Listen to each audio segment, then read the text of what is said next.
Pessoal, a Jovem Pan terá que dizer em seus programas Morning Show e Os Pingos nos Is que Lula foi inocentado e que Sérgio Moro não era o juiz responsável pelos processos da Lava Jato relacionados ao petista. A decisão foi tomada em 2 processos sob relatoria do ministro Alexandre de Moraes, presidente do Tribunal Superior Eleitoral. O ministro deu continuidade a um caso julgado há 2 semanas pela Corte Eleitoral. Na decisão em caráter liminar, o TSE decidiu que a rádio e o canal de TV evitassem se manifestar sobre eventuais condenações contra o petista. Nas inserções, o texto do direito de resposta aprovado pela TSE contém o seguinte. Vou abrir aspas aqui para vocês, tá, pessoal? É necessário restabelecer a verdade. O Supremo Tribunal Federal confirmou a inocência do ex-presidente Lula, derrubando condenações ilegítimas impostas por um juízo incompetente. A ONU reconheceu que os processos contra Lula desrespeitaram o processo legal e violaram seus direitos políticos. Lula venceu também 26 processos contra ele.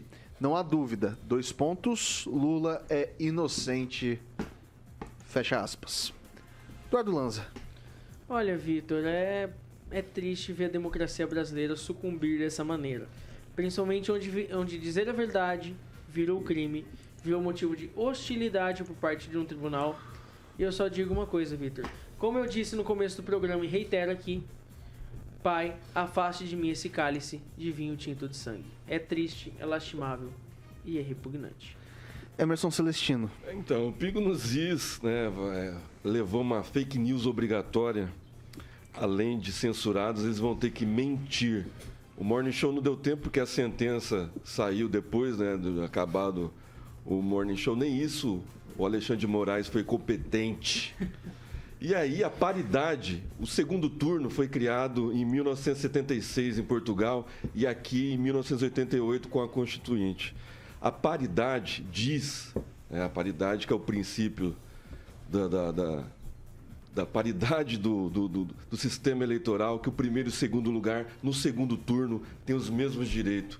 E a gente não está vendo nada disso no segundo turno, graças ao seu Alexandre de Moraes. Então, é vício de eleitoral, né? A gente tá tendo um caso de antidemocrático por parte do nosso ministro iluminista, Alexandre de Moraes, e essa eleição está viciada desde o início, né? Desde 2018, quando o presidente Bolsonaro levantou as dúvidas sobre as urnas, né?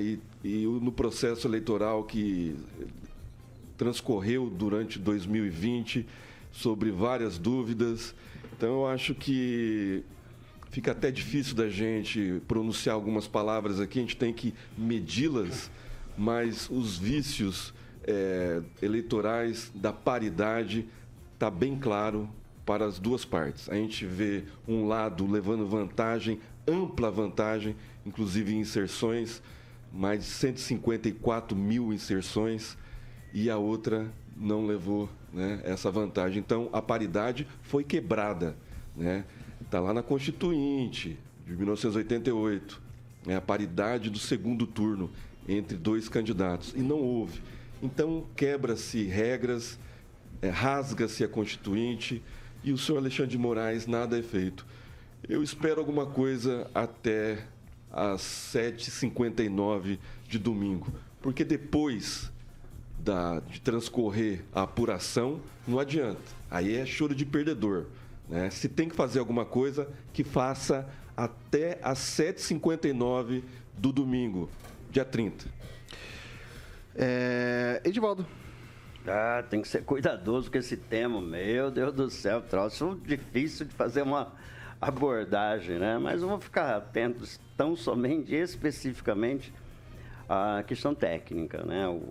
Pelo que se foi julgado, o seu Sérgio Moro, então juiz, depois virou ministro do seu Bolsonaro, depois brigou com o seu Bolsonaro, saiu do cargo porque tinha seu trabalho cerceado ali para proteger o presidente. Essa questão toda que todo mundo já sabe.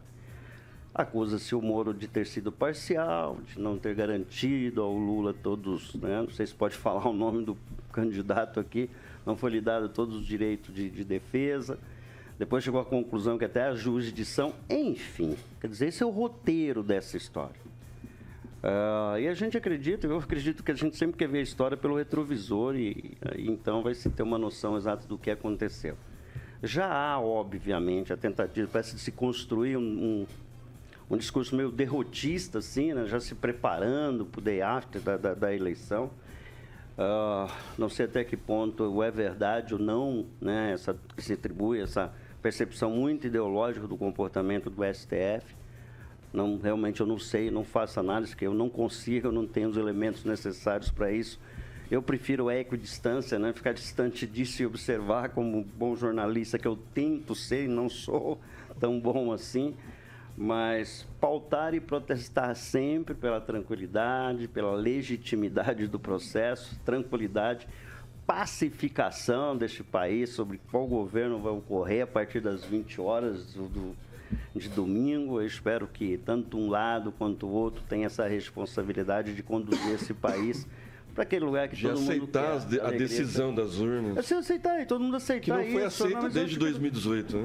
Não, desde 2014. Bem claro, não, né? 2014 também não foi. O Aécio, agora não foi aceito. O Aécio Neves foi com o Lobão para a rua protestar. Mas então, o Aécio Neves não tinha apelo popular. Até hoje não tem prova nenhuma contra as urnas. Deixar claro, não existe nenhuma não prova. Tinha apelo popular. Hoje tem. Existem ilações. Você pode encontrar um argumento, uma base, um pilar estritamente ideológico, de raiva, de qualquer coisa. As urnas não podem ser auditadas, aí já quebra todo a paridade eleitoral.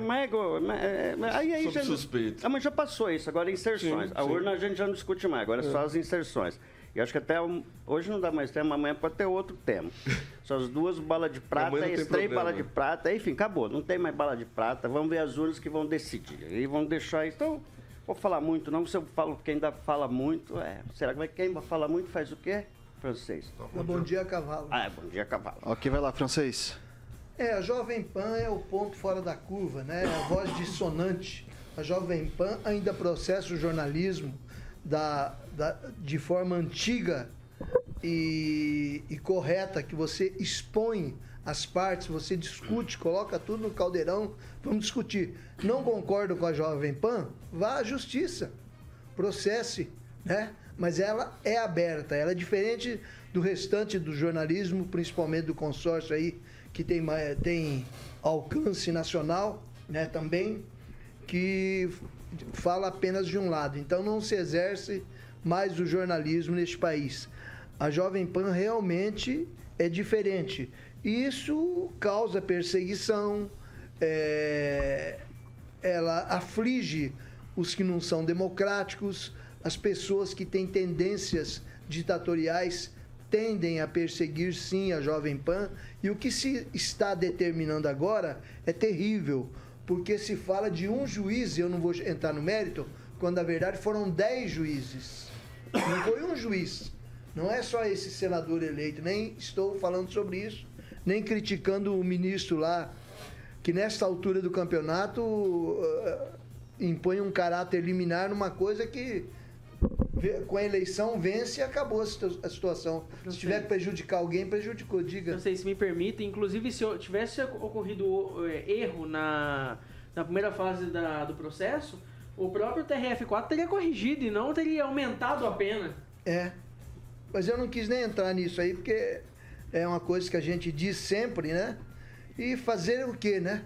Nós temos os juízes de carreira, que são de meritocracia, e os juízes que são indicados pelos presidentes, inclusive pelos que estão na disputa atual. E está muito claro que cada um puxa para o seu candidato a presidente e a democracia vai indo para o ralo e nós não temos nada a ganhar com isso, só a perder. Professor Itamar. Vindo do Xandão, não esperava nada melhor do que isso mesmo, né? Então, Xandão determinando a Jovem Pan a mentir, porque não existe nenhuma sentença de absolvição do dito cujo. Não existe. Pablo Marçal está oferecendo lá o prêmio de R$1 milhão para quem levar uma sentença de absolvição do dito cujo. Não existe, né? Mas o Xandão, sem freios, ele foi mais além do que essa. Agora, hoje ainda, ele determinou a exclusão pelo Telegram de todos os canais que são pró-Bolsonaro. Olha o ponto que chegou a censura. Agora, o curioso não é, digamos, o totalitarismo do Xandão. O curioso é, digamos assim, é ver tantos jornalistas lambendo botas desses totalitários. Essa imprensa morreu, está morta. Jornalistas da grande, da pequena, da média imprensa, lambendo botas, calando. E os professores universitários, os professores de direito, os professores de humanas que protestavam tanto no passado, que dizem que protestavam, estão caladinhos, são cúmplices desse ato. Então, é obrigado a emitir. Então, não venha professorzinho de história mequetrefe dizer, olha, o regime militar foi autoritário. Não venha, não, porque eles estão mentindo, porque agora eles estão calados. Eles lá estavam contra porque o lado que era autoritário não era o deles. Então, eles não têm nada contra o autoritarismo. Eles têm contra aqueles que estão do outro lado. E vai piorar. Se não brecar o Xandão, vai piorar. E ele mandou o Telegram tirar do ar os canais e o Telegram obedeceu. É isso. Resta ver se isso tudo vai resultar em algo que eles desejam ou se foi o tal passou do ponto, e quando se passa do ponto ocorre sempre um efeito contrário, né? Ou seja, ninguém hoje de bom senso, ninguém que tem o mínimo de bom senso pode concordar com isso, por mais medo que tenha, né? E não venha com essa historinha, eu não entendo do assunto. Entende sim. Direito é uma questão de lógica. Quem entende de lógica, quem tem raciocínio lógico, entende. Se disser que não entende, está confessando que não tem raciocínio lógico. É isso, Vitor.